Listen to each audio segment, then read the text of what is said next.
यदि सब कुछ भगवान पर छोड़ देना ही सही है तो फिर कर्म क्यों करें।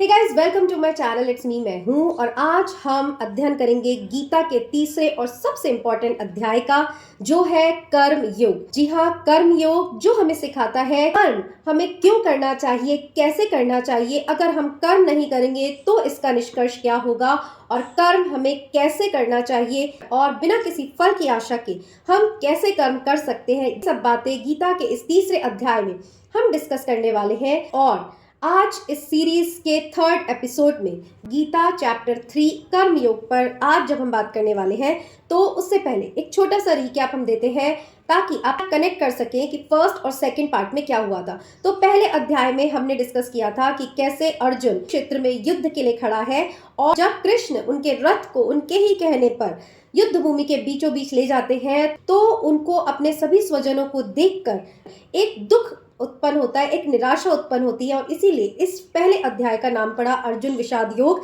जिसमें अर्जुन अपना विषाद यानी दुख, अपना डिप्रेशन सभी श्री कृष्ण को कह रहे हैं। हम देखेंगे कि श्री कृष्ण पहले अध्याय में उनका कोई कथन नहीं है, बिल्कुल चुपचाप होकर अर्जुन के भावों को सुन रहे हैं और किस तरह अर्जुन ने युद्ध ना करने का निष्कर्ष लिया और एक ओर अपने धनुष बाण को छोड़कर वो रथ पर बैठ गए। फिर दूसरे अध्याय में हम देखेंगे कि जब इस तरह घोर निराशा में अर्जुन ने ये प्रण लिया कि मुझे युद्ध नहीं करना है, तो फिर दूसरे अध्याय में कृष्ण ने अर्जुन को ललकारना शुरू किया, उनके स्वाभिमान को, उनके शौर्य को, ताकि उन्हें ये समझा सके कि युद्ध करना ही एकमात्र उपाय है और योद्धा को ये शोभा नहीं देता कि अपनी शूरवीरता छोड़कर वो इस तरह कायरता को अपनाए और कर्म और कर्तव्य पथ से भटक जाए। गीता का दूसरा अध्याय है जिसे कहा गया है सांख्य योग। इसमें हमने देखा कि कैसे कृष्ण अर्जुन को कर्म करने के लिए प्रेरित करते हैं और अब तीसरे अध्याय में जो कि है कर्म योग, कैसे कर्म करना चाहिए और क्यों करना चाहिए, इस बारे में श्री कृष्ण अर्जुन को बताएंगे, जो कि गाइस हमारे लिए भी बहुत ही ज़्यादा इम्पोर्टेंट है।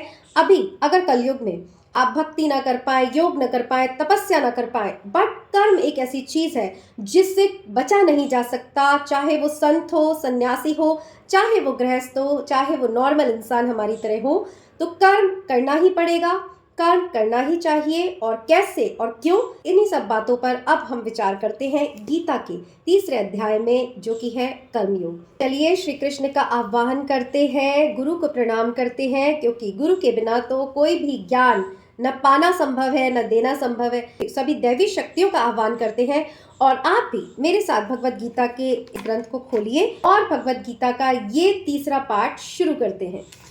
तो पहले श्लोक को यहाँ मैं संस्कृत में पढ़ूंगी और उसके बाद हम सिर्फ ट्रांसलेशंस पढ़ेंगे।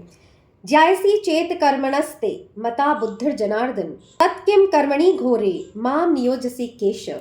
तो अर्जुन कहते हैं, तो कर्म योग की शुरुआत होती है जब अर्जुन श्री कृष्ण से कहते हैं, अर्जुन ने कहा, हे जनार्दन, हे केशव, यदि आप बुद्धि को सकाम कर्म से श्रेष्ठ समझते हैं तो फिर आप मुझे इस घोर युद्ध में क्यों लगाना चाहते हैं। तो देखिए, पिछले अध्याय में श्री कृष्ण अर्जुन को समझा रहे थे कि बुद्धि जो होती है वो कर्म से श्रेष्ठ होती है, तो अब अर्जुन उन पर ही सवाल उठा रहे हैं कि जब बुद्धि श्रेष्ठ है और इस बुद्धि से मैं समझ गया हूं कि मुझे युद्ध नहीं करना है, तो फिर आप मुझे युद्ध की ओर ही प्रवृत्त क्यों कर रहे हैं।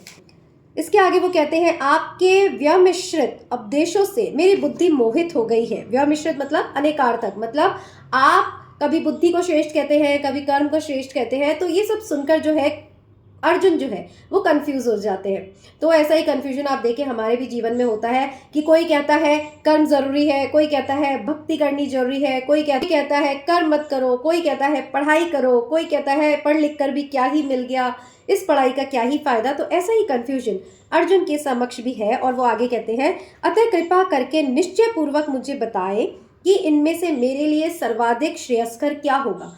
तो देखिए, अर्जुन का जो डिलेमा है, कंफ्यूजन है, वो अभी तक दूर नहीं हुआ है कि उसे युद्ध करना चाहिए या फिर नहीं करना चाहिए। और इसीलिए अब अर्जुन ने कहा कि मुझे निश्चय पूर्वक बताइए, मतलब मुझे सही सही सटीक शब्दों में बताइए, घुमाइए फिराइए मत, सीधे सीधे निर्देश दीजिए कि मुझे क्या करना चाहिए।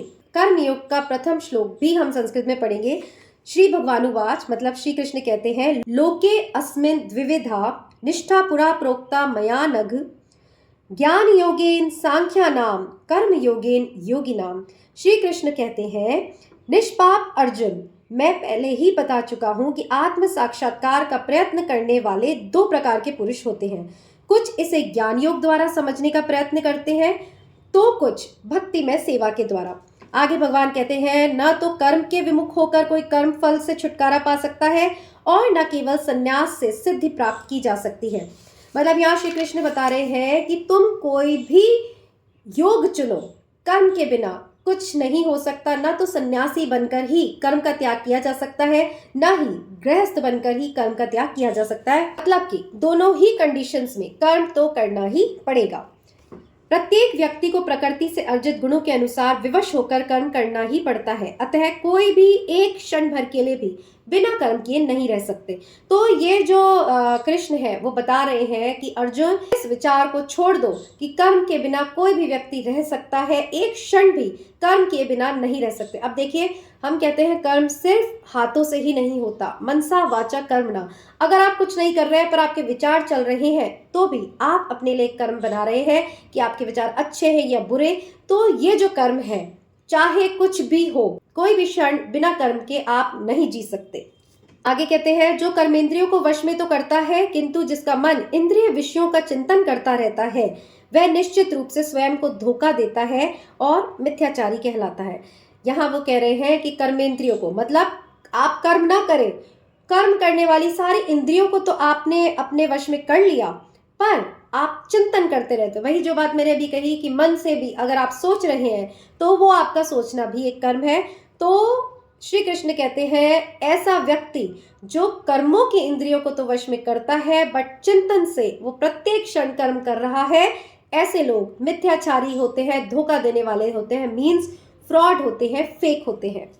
दूसरी ओर यदि कोई निष्ठावान व्यक्ति अपने मन के द्वारा कर्मेंद्रियों को वश में करने का प्रयत्न करता है और बिना किसी आसक्ति के कर्म योग यानी कृष्ण भावनामृत में प्रारंभ करता है तो वह अति उत्कृष्ट है। तो यहाँ श्री कृष्ण कहते हैं कि एक व्यक्ति अगर कर्म न करने का नाटक भर कर रहा है पर उसका मन जो है चहुदिश विचारों में लिप्त है, तो वो मिथ्याचारी है।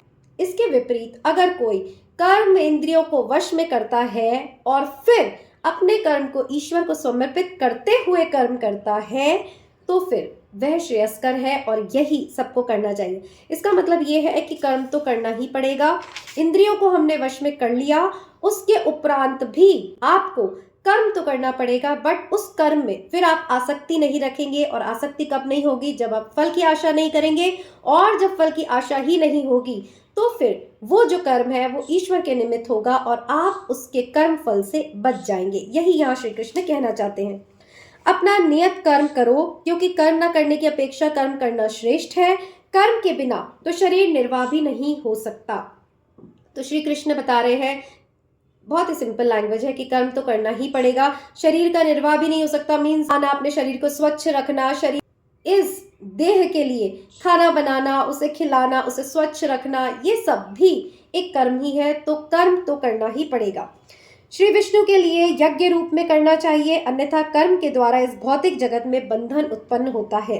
अतः हे कुंती पुत्र, उनकी प्रसन्नता के लिए अपने नियत कर्म करो, इस तरह तुम बंधन से खुद मुक्त रहोगे। तो यहाँ श्री कृष्ण कहते हैं कि कर्म कैसे करना चाहिए। कर्म जो है वो एक यज्ञ की तरह करना चाहिए। यज्ञ किस लिए करते हैं? देवताओं को प्रसन्न करने के लिए, पवित्र भाव से करते हैं। तो इसी तरह अगर आप अपने कर्मों को यज्ञ की तरह करेंगे, मतलब अच्छा और दिव्य कर्म करेंगे, तो इससे ईश्वर भी प्रसन्न होते हैं। यही सब कृष्ण ने यहाँ पर कहा है। सृष्टि के प्रारंभ में समस्त प्राणियों के स्वामी ने विष्णु के लिए यज्ञ सहित मनुष्य और देवताओं की संततियों को रचा और उनसे कहा, तुम इस यज्ञ में सुखी रहो, क्योंकि इसके करने से तुम्हें सुख पूर्वक रहने तथा मुक्ति प्राप्त करने के लिए समस्त वांछित वस्तुएं प्राप्त हो सकेंगी। तो इसका मतलब है कि आपको कर्म जो है वो यज्ञ की तरह करना है और फिर ईश्वर कृपा करके आपको वो सभी चीजें देंगे जिससे कि आप अपनी मुक्ति के पथ पर बढ़ेंगे। कहने का तात्पर्य है कर्म तो करना ही पड़ेगा। आगे श्री कृष्ण कहते हैं, यज्ञों के द्वारा प्रसन्न होकर देवता तुम्हें भी प्रसन्न करेंगे और इस तरह मनुष्य तथा देवताओं के मध्य सहयोग से सबों को संपन्नता प्राप्त होगी। आगे श्री कृष्ण कहते हैं, भगवान के भक्त सभी प्रकार के पापों से मुक्त हो जाते हैं, क्योंकि वे यज्ञ में अर्पित किए भोजन को ही खाते हैं। अन्य लोग जो अपने इंद्रिय सुख के लिए भोजन बनाते हैं वे निश्चित रूप से पाप खाते हैं। इसका मतलब है कि जो हमें प्रार्थनाएं सिखाई जाती हैं कि ईश्वर को धन्यवाद देकर, ईश्वर के भोग लगाकर, अर्पित कर कर ही हमें कुछ भी ग्रहण करना चाहिए। देखिए हमारी संस्कृति कितनी सुंदर है। जो इसके विपरीत खाना बनाते हैं, भोजन प्राप्त कर लेते हैं, तो वो प्रसाद नहीं बन पाता। और इस प्रकार आप ईश्वर की सृष्टि में जो भी ग्रहण कर रहे हैं वो उसकी चोरी करना हुआ। इसीलिए कहते हैं जो कुछ है ईश्वर को अर्पण करिए और फिर उसको ग्रहण करिए। श्री कृष्ण कहते हैं, हे प्रिय अर्जुन, जो मानव जीवन में इस प्रकार वेदों द्वारा स्थापित यज्ञ चक्र का पालन नहीं करता वह निश्चय ही पाप में जीवन व्यतीत करता है। ऐसा व्यक्ति केवल इंद्रियों की तुष्टि के लिए व्यर्थ ही जीवित रहता है। देखिए अब यहाँ कितना सुंदर शिक्षा हमें श्री कृष्ण कह रहे हैं कि जो भी यज्ञ चक्र ईश्वर ने स्थापित किया है, मतलब कैसे आपको दिव्यता से जीना है, कैसे भोजन ग्रहण करना है, कैसे कर्म करने हैं, हर कर्म को यज्ञ की तरह करना है। अगर कोई व्यक्ति इसे नहीं करता है तो वो पाप का भागी है। क्यों? क्योंकि वो इस चक्र को फिर तोड़ने की कोशिश करता है और ऐसे मनुष्य का जीना ही व्यर्थ है। क्यों? क्योंकि ऐसे तो फिर जानवर भी जी रहे हैं ना, जानवर भी खा रहे हैं, पी रहे हैं, संतानोत्पत्ति कर रहे हैं। तो मनुष्य जन्म जिसे कहते हैं बहुत ही दुर्लभ है, वो ईश्वर ने अगर आपको दिया है तो अगर ईश्वर की प्राप्ति के लिए उसमें कर्म करके उसकी ओर न चला जाए तो फिर उसका जीना व्यर्थ है। तो यहाँ उन लोगों को भी अपने इस सवाल का जवाब मिलेगा जो कि सोचते हैं कि कुछ भगवान वगवान नहीं होता, क्यों ही हम भगवान के लिए करें, हम तो स्वयं कमा रहे हैं, अपनों को ही खिला रहे हैं, दूसरों से हमें मतलब नहीं है, दान पुण्य से मतलब नहीं है।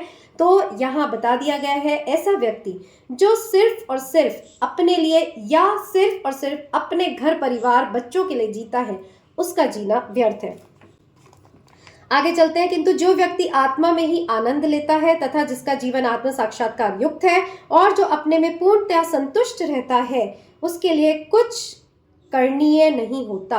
यहाँ श्री कृष्ण कह रहे हैं सब कर्मों को करते हुए अगर कोई व्यक्ति या कोई योगी आनंद में रहता है, संतुष्ट रहता है, सेटिस्फाइड रहता है कि जो है बढ़िया है, जो है उसको मिल बांट कर खाना है, वैसा व्यक्ति जो है उसके लिए कोई कर्तव्य शेष नहीं रहता। मतलब वो कर्म तो करता है बट इस कर्म के पाश में वो बंधता नहीं है।